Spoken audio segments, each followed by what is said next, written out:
Le grand remplacement a commencé bien avant. Le capitaine d'Henry publie l'Invasion noire à la fin du 19e siècle, puis l'Invasion jaune, qui est déjà cette histoire de voir des hordes venant d'Asie ou d'Afrique qui vont envahir la France.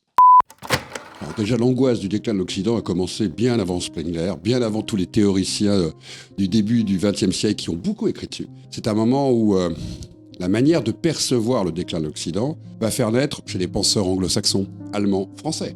Descugis, par exemple, en France, Henri Massy en France, vont tous écrire sur la notion du sentiment ou de la crainte ou de la peur de ce déclin de l'Occident.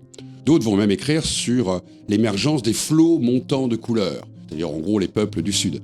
D'autres vont écrire, dès le 19e siècle, que la nécessité de coloniser, c'est aussi la nécessité de maîtriser les peuples du Sud pour éviter ce risque de voir les capitales du Nord envahir par ces populations. Le grand remplacement a commencé bien avant. Le capitaine d'Henry publie l'Invasion noire à la fin du 19e siècle, puis l'Invasion jaune, qui est déjà cette histoire de voir des hordes venant d'Asie ou d'Afrique qui vont envahir la France. C'est omniprésent. Dès la naissance des empires, vous avez peur que l'empire s'effondre.